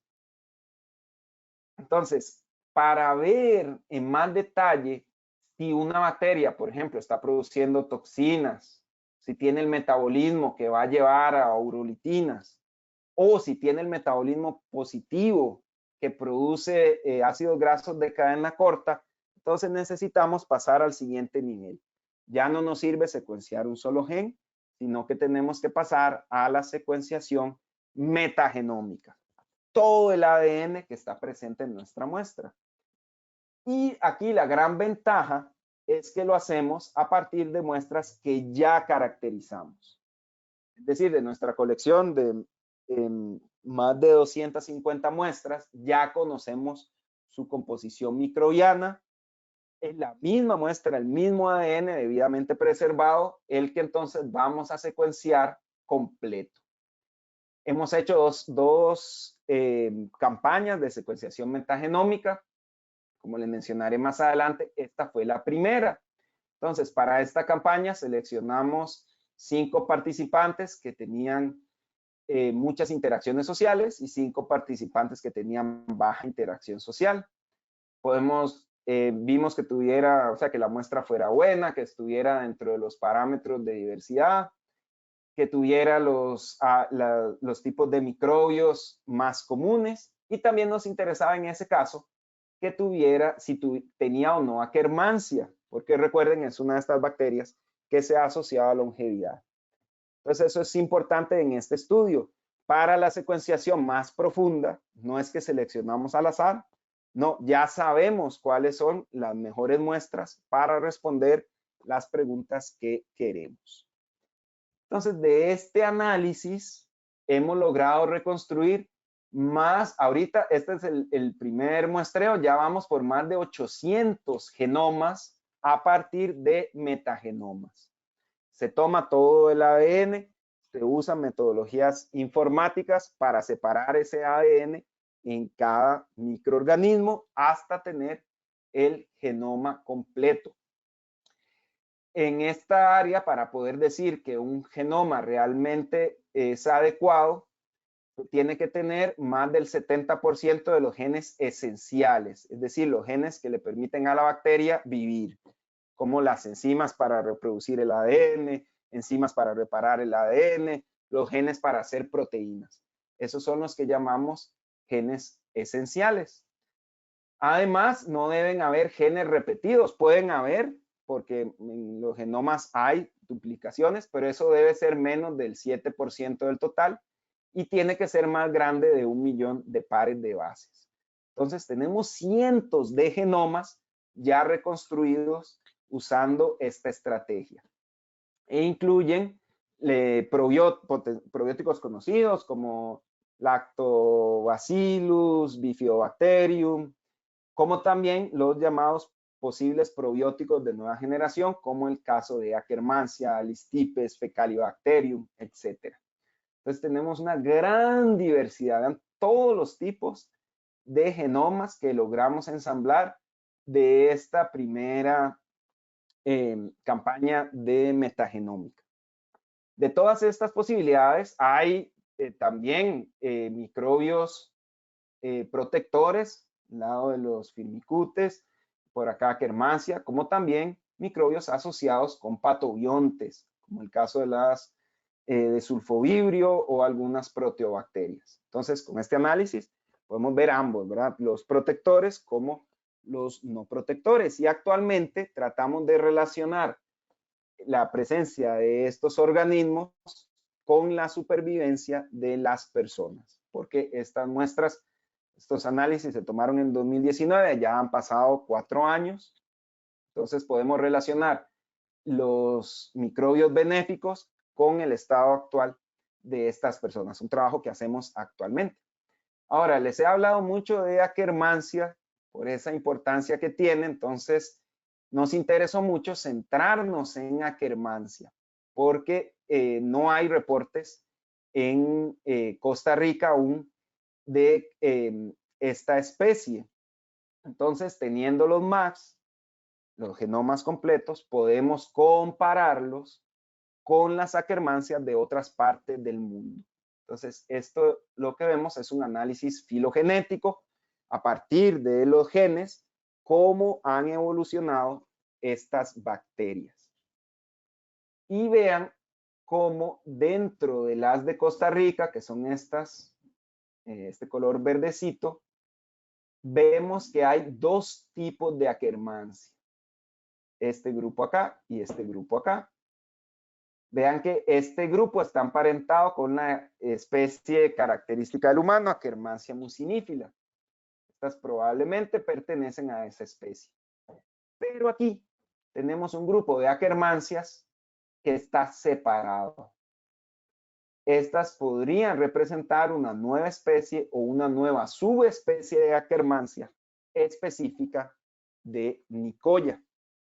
Entonces, en el siguiente paso, comparamos todos los genes de esas Akkermansia, las de Costa Rica, con las caracterizadas alrededor del mundo. Eso se llama un análisis de pangenómica, que se considera todo el genoma de la especie, de muchos aislamientos de la misma especie, en este caso Akkermansia. Y vean qué interesante, las 2 que podrían ser una nueva especie tienen un conjunto de genes, cada barrita aquí representa los genes. Este conjunto de genes es único y exclusivo de estas Akkermansias de Nicoya, que podrían ser una nueva especie. Aquí tenemos las otras Akkermansias y vean cómo comparten la mayoría de genes con las especies conocidas. Pero estas de Nicoya tienen ese componente único. El siguiente paso es estudiar cuáles son esos genes únicos. Hay 141 genes que son exclusivos de estas Akkermansia y solo 17 de ellos tienen una anotación, es decir, otros científicos los han identificado y tienen una pista sobre su función. Solo 17. Y dentro de esos 17 encontramos por lo menos 2 que podrían representar estrategias, adaptaciones de esta especie para la población bajo estudio. Entonces, por ahí va este análisis de metagenómica, donde muestra que sí hay Akkermansia e incluso que podrían ser nuevas especies. Pero no podemos quedarnos ahí porque nos falta la última porción, ¿verdad? Que es cómo ayudar a la gente. Al final ese es el objetivo, ¿verdad? De todo científico. Tomamos esta carrera porque queremos ayudar. Y la manera de ayudar a las personas es a través de en este contexto es a través de los microbios, de los posibles probióticos. No existe, por lo menos que yo conozca hasta la fecha, una estrategia donde a partir de ADN, ¿verdad? Un MAC de estos, yo se lo pueda dar a una persona. No hay manera. Si quiero intervenir, necesito los microbios. Y eso es lo que vemos acá, las intervenciones. Entonces, muchas intervenciones se basan en dieta, ¿verdad? Pero también en probióticos que ya están en el mercado, Bifidobacteria, Lactobacillus y Bacillus coagulans. Estos van a favorecer las bacterias benéficas como Akkermansia, la producción de ácidos grasos de cadena corta y eso contribuye a controlar todos estos posibles efectos nocivos, la permeabilidad de la membrana y todas estas posibles enfermedades. Entonces ya hay muchas estrategias de intervención, pero de nuevo necesitamos, si vamos a intervenir desde los microbios, necesitamos tener esos microbios. Entonces ahí es donde entra la parte de cultivo. Gracias al apoyo de la Universidad de Costa Rica, pudimos adquirir una cámara de cultivo anaerobio y se creó el laboratorio de investigación en microbioma humano en la Escuela de Medicina, ahí en el Departamento de Bioquímica que coordina nuestra compañera Catalina. Entonces, hoy en día, de nuevo, podemos cultivar muchísimas de las bacterias que habitan en el intestino, si ya sabemos qué andamos buscando. Entonces, en nuestro caso, partimos de una muestra de heces cuya composición ya se conoce. Entonces, si yo quiero aislar Akkermansia, voy a ir a una muestra que sé que tiene Akkermansia en buena abundancia. Ya no parto a ciegas, sino que va dirigido a lo que quiero obtener. Entonces, se saca la muestra del congelador a -80. Resulta que las heces son un excelente medio de preservación. Entonces, al congelarlo así, preserva las bacterias para luego poderlas cultivar. Usamos el medio de cultivo específicamente para lo que queramos cultivar. Las crecemos en el laboratorio, las identificamos por microscopía y por secuenciación del gen que codifica para el ARN 16S. Entonces, usando esa estrategia, logramos por primera vez el aislamiento de Akkermansia a partir de estas muestras de las personas de Nicoya. Se sigue un medio de cultivo especial que nos compartió el doctor Federico Rey de la Universidad de Wisconsin en Madison, y lo logramos obtener en cultivo puro. Entonces, a partir del microbio, reconstruimos su historia evolutiva y vean que volvemos a obtener un resultado similar. Hay un par de aislamientos que se separan de las otras Akkermansia, forman su propio clado. Estas, entonces, podrían ser una nueva especie o subespecie adaptada a nuestra población. Actualmente, entonces, estamos secuenciando estos genomas y es el análisis en progreso. Determinar si se trata, en efecto, de una nueva especie o subespecie y cuáles son esas características que las distinguen de las otras Akkermansias estudiadas alrededor del mundo. Bueno, gracias a estos resultados logramos obtener una nueva ronda de financiamiento del espacio de estudios avanzados para un proyecto que inicia este año, donde ya queremos continuar las líneas de investigación en nutrición, en etnografía, en estilo de vida, siempre poniendo a las personas en el centro de este proyecto, y empezar la parte de evaluar si los microbios de estas personas pueden ser probióticos que ayuden a la salud de la población en general.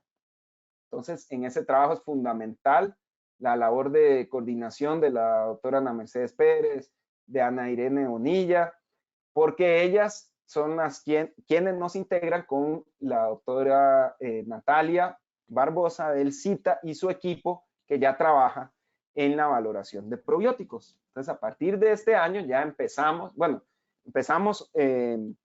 luego de la pandemia a estandarizar y ya estamos valorando el potencial probiótico de nuestra colección. Este es el trabajo de tesis de licenciatura de la estudiante Fabiola Camacho, que recibió también apoyo de ILSI Mesoamérica para poder empezar esta línea y eventualmente tener los resultados preliminares que luego nos ayudaron a tener el proyecto de UCREA. Entonces ya Fabiola está terminando, ella está valorando 30 aislamientos con potencial probiótico y a la fecha ya tiene estos 7 que se relacionan con probióticos conocidos que tienen una excelente supervivencia al pH ácido, es decir, que podrían resistir el tránsito intestinal. Entonces eso los pone como candidatos top para continuar esta investigación. ¿Qué es lo que sigue con ellos? Secuenciar su genoma y empezar a evaluar ese potencial protector que podrían tener. Entonces, por ahí vamos. Es un trabajo en progreso. Aún estamos analizando los metagenomas, buscando esas vías metabólicas de interés, las vías que se relacionan con procesos antiinflamatorios, procesos protectores, y continuamos cultivando y evaluando el potencial probiótico de estos microbios de interés. Lactobacillus, bifidobacterias, productores de butirato, y estos probióticos de nueva generación como Akkermansia, Fecalibacterium, Christensenella, Roseuria, entre otros. Bueno, para llegar ya al final, quisiera dejarles con esta reflexión sobre el microbioma. Muchas personas consideran el microbioma, ese conjunto de genomas de microbios, como un órgano del organismo, por todas, de nuestro propio organismo, por todas esas funciones que cumplen. Entonces, si ustedes aceptan que todo ese montón de microbios funciona como un órgano, entonces podrían aceptarme esta premisa. Es el único órgano que podemos cambiar su composición genética con buenos hábitos. ¿Qué quiero decir con esto? Que por más que yo me esfuerce, no puedo cambiar mi genética. Si mi mamá me heredó susceptibilidad a hipertensión o colesterol alto, puedo hacer buenos hábitos, pero mi genética no va a cambiar. La del microbioma sí. Si yo tengo buenos hábitos, y eso, el consenso, ¿verdad? Se puede resumir en cositas muy sencillas. Dormir bien, comer bien, variado, principalmente vegetal, y hacer ejercicio. 3 pilares que vimos en la zona azul, y 3 pilares que si aplicamos a nuestra vida, pues se va a traducir en una microbiota más sana y en general en un mejor estado de salud. Y bueno, por supuesto, muy importante agradecer a nuestro equipo de trabajo. Nosotros nos llamamos el GISIM, Grupo de Investigación en Simbiosis Hospedero Microorganismo. Estamos basados en la Escuela de Medicina, el CIEMIC, el CIPCM. En este proyecto nos colabora la Universidad de Wisconsin, la Universidad de San Diego. Por supuesto, agradecer nuevamente el financiamiento, todo el apoyo de ILSI Mesoamérica, así como de UCREA. Y en la zona azul, en Nicoya, el apoyo del señor Jorge Vindas y su asociación, y también el apoyo que tuvimos del Hospital de la Anexión, del laboratorio clínico allá en Nicoya, para poder procesar las muestras, como les conté, en las primeras 6 horas después de colección. Agradecer muchísimo a los estudiantes que participan en el proyecto, a las investigadoras Ana Mercedes Pérez, Georgina Gómez, Seña Cavallini, a Irene Bonilla, al investigador Gilbert Brenes, por todos los aportes que nos han dado, y a los colaboradores internacionales, Garrett Swen de Wisconsin, Rob Knight y Sejin Song de la Universidad de California, San Diego. Y con eso concluyo mi exposición. Espero haberlas y haberlos entretenido, y con mucho gusto si tienen alguna pregunta. Muchas gracias. Muchas gracias a usted, doctor Adrián. La verdad que tiene en el chat de preguntas muchísimas felicitaciones, agradecimientos. La gente le está diciendo que extraordinario la investigación. Y bueno, nosotros desde el principio nos unimos y se lo dijimos, de verdad que nos parece algo tan valioso, que seamos un país, una región, que podamos generar ciencia y que podamos compartirla con el resto del mundo, que son pasos que tenemos que seguir dando. Y hay muchísimas preguntas, así que vamos a aprovechar para ir respondiendo las más que se puedan. Y también les vamos a decir, le pusieron un 100, excelente charla, así por aquí. Nunca había visto ese dibujito del 100, pero me parece excelente. No sé cómo lo encontró, pero bueno, fabuloso.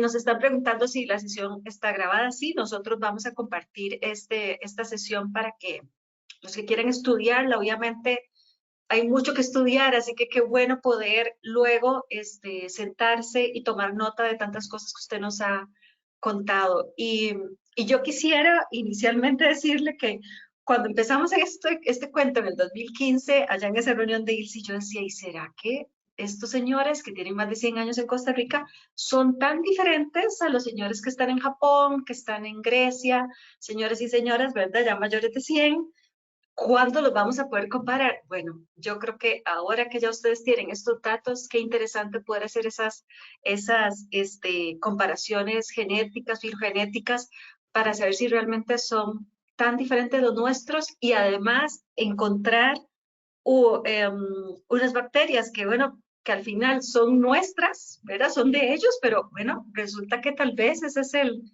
eslabón perdido de la longevidad tan interesante que tienen ellos y tan feliz, como bien lo decía usted, doctor Adrián, que por ahí hay una pregunta que vamos a hacer, es esa felicidad, esa familia siempre tan cercana que encuentra uno en esos lugares desde la primera vez que llega y su amabilidad para estar con nosotros y darnos todo lo que ellos tienen, un café, una tortilla, o sea, es algo emocionante estar ahí, uno regresa siempre de esas giras muy agradecido de que las personas sean así. Así que una vez más, un gran aplauso, doctor. Ha tenido más de 300 personas conectadas todo el tiempo, poniendo muchísima atención. Eso significa que el tema realmente es importante. Entonces, voy a hacerle algunas de las preguntas, las que no podamos contestar por tema de hora, se las pasamos y luego cuando enviamos el video podemos enviar las respuestas. Hay algunas preguntas que tienen que ver con la presencia de cáncer, de si el cáncer del colon o el páncreas, que eso también puede estar relacionado con la microbiota. Doctor, ¿qué podría usted contarle a Yoconda que tiene esta pregunta? Muchas gracias por la pregunta. En el caso del cáncer de colon, sí hay mucha evidencia de la relación entre disbiosis, enfermedad crónica y desarrollo de cáncer. Por ese tema de la continua muerte celular que se da en los procesos de inflamación crónica. Entonces, por ejemplo, en la relación entre Fusobacterium, como una bacteria que coloniza el colon, empieza a generar, a liberar LPS, tiene un metabolismo, llamémoslo, más sucio.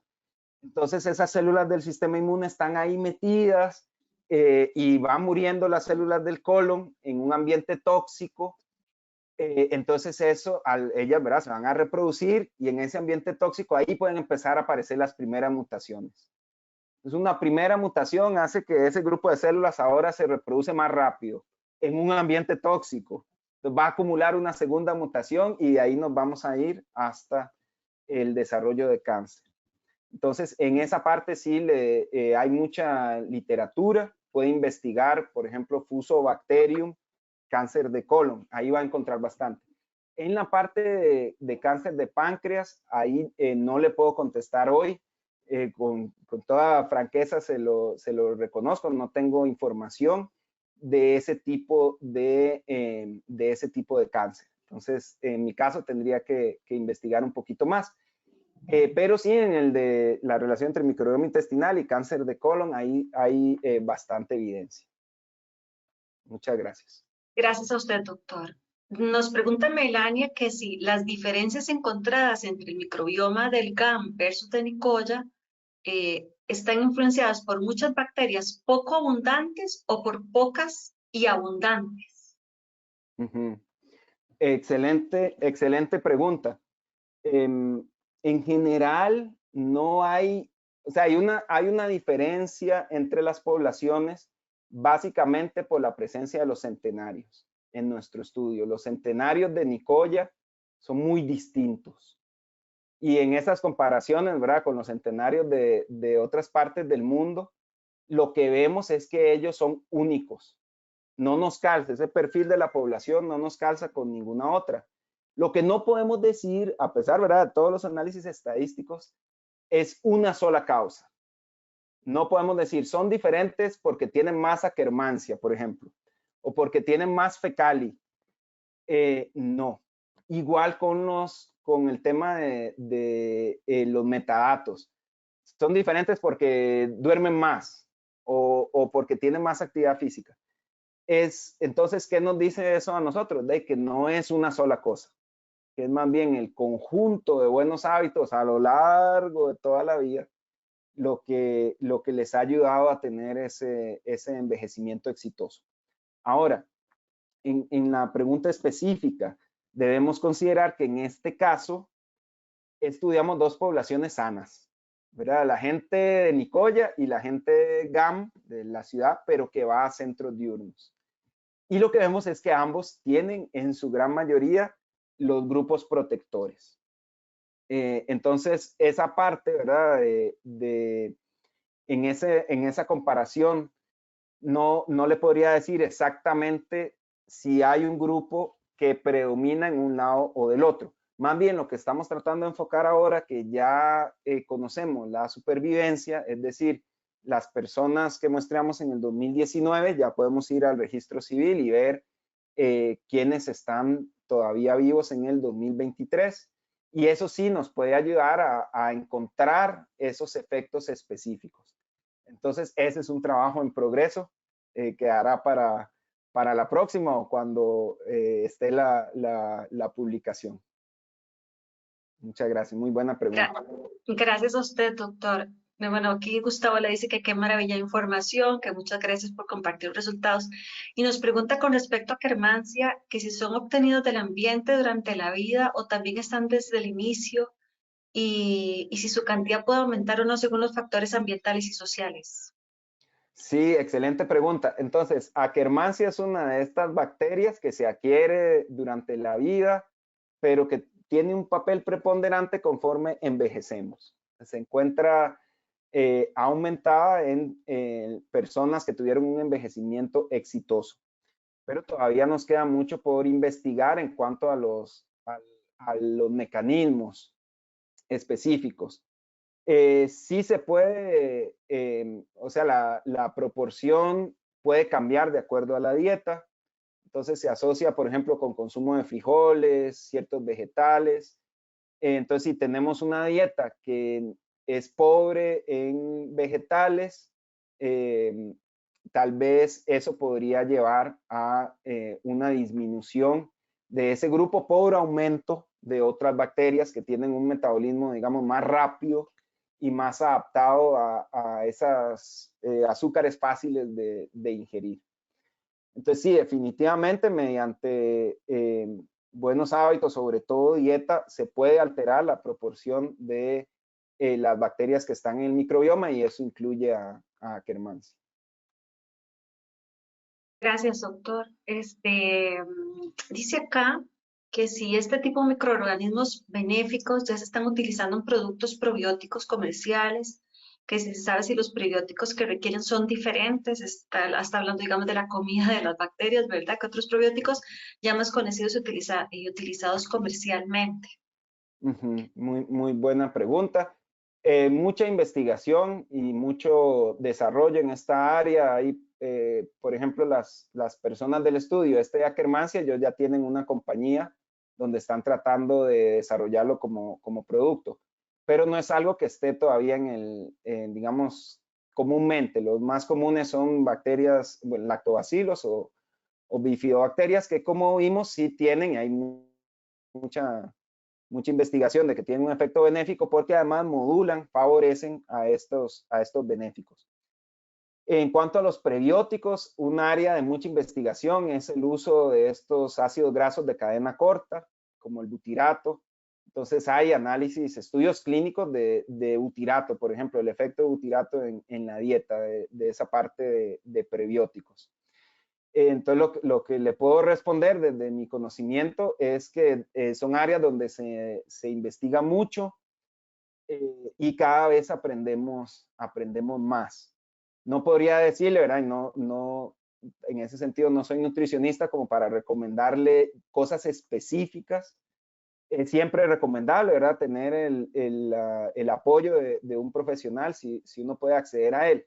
En términos generales, sí, repito lo que les dije al final, la actividad física, el dormir bien y a las mismas horas, el comer bien y a las mismas horas, es decir, respetar los ciclos circadianos, las bacterias se adaptan a eso. Esos son principios generales que la evidencia es suficiente como para recomendarlo. Y ahí pues uno tiene que encontrar el balance porque no es fácil, ¿verdad? Vivimos una vida de mucho estrés, no le ponemos atención al sueño, es importantísimo, especialmente en esa constancia, ¿verdad? Igual con la actividad física, igual con los buenos alimentos. Entonces, en esto también hay que tener mucho cuidado, ¿verdad? Porque el tomar probióticos, si no cambiamos el estilo de vida, pues al final no va a ser tan provechoso. A veces como sociedad, y esto a veces también afecta este tema de la zona azul, ¿verdad? Que estamos buscando una solución como la bala mágica, una cosita que entonces no nos obligue a cambiar el estilo de vida. Pero definitivamente si algo aprendimos de las personas centenarias es que no es una sola cosa, sino es ese compromiso con la vida y disfrutarla y los buenos hábitos, el estar con la familia y las personas que uno aprecia. Y eso me sirve para hacerle una pregunta que nos hace Constanza. Dice, bueno, le agradece muchísimo, que es una presentación buenísima, que quería saber si la microbiota de una persona que lleva una alimentación y hábitos en general que lo dañan, esos que no duermen y que pasan todo el día estresados y que tampoco comen bien, si eso se puede modificar, si en algún punto podemos encontrar, ¿verdad? Si la persona puede realmente modificar no solo su microbiota, sino entonces ganar años de una longevidad exitosa, como lo dice usted, doctor. ¿Qué sabemos de eso? Excelente pregunta. Y sí, hay todo un área de desarrollo. Existe lo que se llama el trasplante de microbiota fecal. Es decir, una persona puede recibir microbiota de una persona sana y eso puede tener un efecto benéfico. Eso se ha demostrado bastante en animales. Un ratón que no tiene microbios, le pasan los microbios de un ratón obeso y se hace obeso y viceversa. Entonces ya con el tiempo se empieza a probar en humanos y ya no en Costa Rica, pero por ejemplo en Estados Unidos hay varias compañías, en Europa también, en Australia, hay de este tipo de compañías que preparan el inóculo para hacer un trasplante. Entonces existe en estos lugares la profesión de, disculpen la palabra, el cagador profesional. Entonces, el cagador profesional es una persona que tiene excelentes hábitos, de hecho, tiene que someterse a muchos análisis y va a la compañía a dar su muestra todas las semanas. Antes de que renuncien a sus trabajos, recuerden que no pueden tomar, no pueden, tienen que firmar un montón de compromisos, un régimen de ejercicio. Entonces ya eso existe y hay mucha investigación de ambos lados. Los que prefieren pasarle la comunidad y los que trabajan en el pupil o la pastilla de caca que tiene microbios específicos. Entonces, definitivamente, esta es una pregunta que vamos a escuchar mucho. Podría llegar a ser una práctica común el trasplante de microbiota. Hoy en día en Costa Rica se practica de manera empírica para salvar vidas. ¿De qué personas? De las personas que tienen infección recurrente por Clostridium difficile. Ahora se llama Clostridioides difficile. Esta es una bacteria que causa caos en el organismo cuando hay disbiosis. Es decir, cuando una persona ha tenido muchos antibióticos, tiene disbiosis, el Clostridium difficile literalmente la puede matar. Entonces, a esas personas se les hace un trasplante de microbiota y salen adelante. Con solo la microbiota sana, ya el Clostridium se controla. Entonces, sí, vamos a ver cada vez más este tipo de intervenciones. Esperemos que, por ejemplo, en países como Costa Rica, que las personas lo hacen literalmente para salvar vidas, eso se llegue a regular y sea como más estándar. ¿Podría aplicarse en otras enfermedades? Bueno, hay estudios clínicos en autismo, por ejemplo, donde se ha visto un efecto positivo del trasplante de microbiota. Es un área que también se mantiene investigando. Entonces, depresión podría ser una manera de ayudar a mejorar los síntomas. Igual en eso hay mucha investigación hoy en día. Entonces, sí podrían haber intervenciones terapéuticas accesibles en el futuro para cambiar nuestra microbiota. Pero de nuevo serían cambios puntuales. Si recibimos un trasplante, pero seguimos en los mismos hábitos, la microbiota va a volver y eso también se ha evidenciado, va a volver a su estado disbiótico. Sí, gracias, doctor, porque ahí respondimos 3 preguntas, porque una persona de la audiencia nos preguntaba de que tiene una sobrina de 38 años con Clostridium difficile, que cómo evitarlo, cómo mejorar su sistema microbial. Bueno, había una oportunidad en estas inoculaciones que se hacen. También nos preguntaban por la relación, por ejemplo, con el sobrepeso, o más bien que en Akkermansia más bien se ve en personas que tienen bajo peso, o sea que está también relacionado con un control de una composición corporal adecuada, y también en enfermedades mentales, usted lo acaba de decir también, ¿verdad? Cómo ya hay estudios desarrollados. Yo recuerdo también en todo lo que es el ya lo puedo decir, espectro autista, ¿verdad? Cómo se ha estudiado también, porque ellos tienen como una condición, pues una debacle completa de su microbiota. Entonces, ellos también les hacen estas inoculaciones. Recuerdo que en Panamá ya las hacen y yo creo que para nuestra región va a ser interesante también seguir adelante con estos estudios. Así que bueno, yo creo que ahí hemos respondido estas preguntas. Y hay una que yo además quiero contarle, no, el profesor no presentó todos los datos, ¿verdad? Aquí nosotros tenemos, este proyecto tiene datos y los investigadores tienen datos sobre alimentación, etcétera. Pero hay una pregunta que nos hace Edwin, que es a qué se refiere con alta y baja interacción social, que cómo se midió esto. Entonces, tal vez, profesor, gracias. Sí, claro, por supuesto. Muchas gracias. Bueno, uno de los enfoques del proyecto, liderado por el doctor Gilbert Brenes, por su experiencia en estos fenómenos de la zona azul, que se habla es que los grupos de apoyo son más fuertes. Entonces, a estas personas, como parte de las entrevistas, se les medía las interacciones sociales, es decir, con quién comían, si iban a la iglesia, si iban al hospital, quién los llevaba, cuántas visitas recibían, con quién conversaban, y todo eso se ranqueó. O sea, cada interacción se le daba un puntaje. Y eso nos permitió dividir a la población en alta interacción social y baja interacción social. Lamentablemente esos análisis a profundidad no los pudimos hacer en la ciudad por el tema de la pandemia. Entonces nos quedó solamente para Nicoya. Y esa es la explicación. A nivel de microbioma no vimos una diferencia significativa asociada al número de interacciones. Probablemente también por el número limitado de la muestra y porque no pudimos, o podría ser porque no se pudo hacer la comparación completa. Gracias, doctor. Recuerdo que el Pachito, el que usted ponía ahí en la foto, todos los días, en tanto él pudiera, se iba a tomar café con su amiga, que también tenía, creo que como un año más que él, era como ciento algo y 104. O sea, era entonces, y había sido una costumbre de toda la vida, así que a eso se refieren los temas de interacción. Y luego también recuerdo familias muy cercanas, o sea, lo que usted anotaba en sus slides, ¿verdad? Viven todos muy cerca, están todo el día en contacto con ellos, se cuidan mucho, así que muy interesante. Hay una otra pregunta y es sobre, nos lo dice así, ¿qué tan loco sería, verdad? Producir estos productos, ¿verdad? La Akkermansia, estas bacterias, ¿verdad? Y ponerlas en productos comerciales.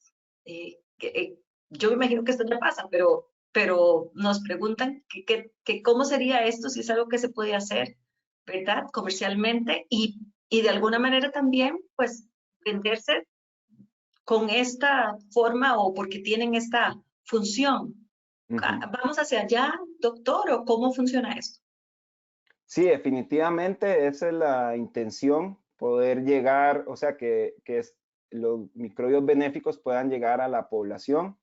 Y por eso es precisamente que nos asociamos con el CITA, el Centro de Investigación en Tecnología de Alimentos, dentro del ecosistema en Costa Rica. Es uno de los centros que tiene un mayor récord de vinculación, que tiene productos. De hecho, el CITA tiene un jugo con probiótico ya en el mercado.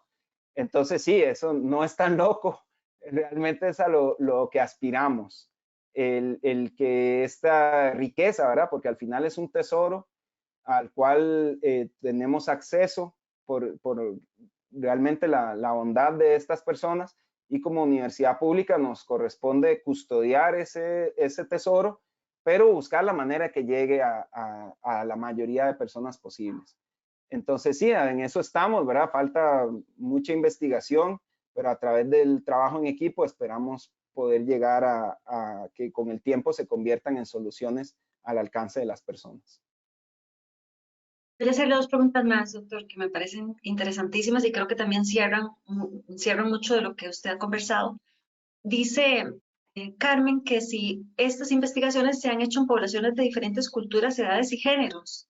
Yo creo que usted puso varias citas, pero me parece que eso es importante recalcar, por favor. Muchas gracias, muy buena pregunta. Sí, pero o sea, la mayoría está en países industrializados.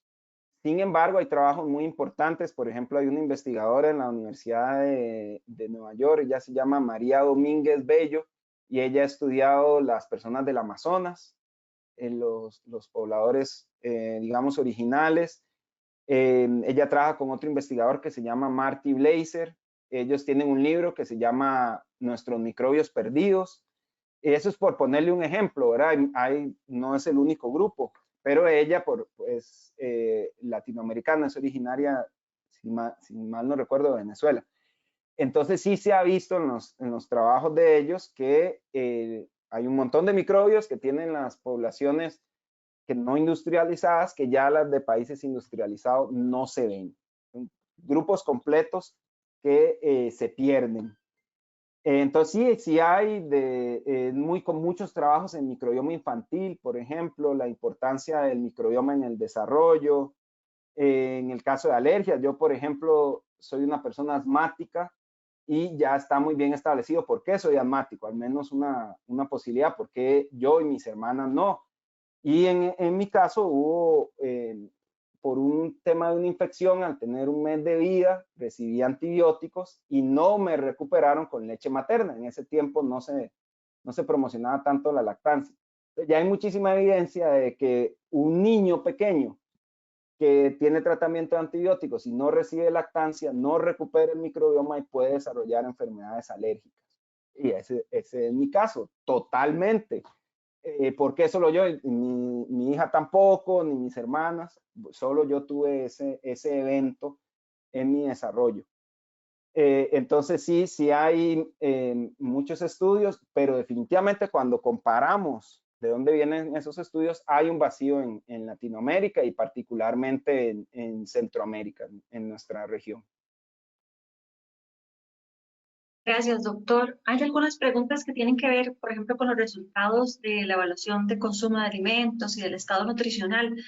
Les prometemos que vamos a hacer un evento donde podamos también, o más bien creo que hay que hacer varios para ir presentando las diferentes áreas de investigación, ¿verdad? Recuerden que fue un equipo muy grande de investigadores, antropólogos, nutricionistas, ¿verdad? Hubo mucha gente involucrada acá, educadores físicos, así que yo creo que vamos para poder dar respuesta a estas preguntas que son demasiado puntuales y que definitivamente requieren que el experto que estuvo a cargo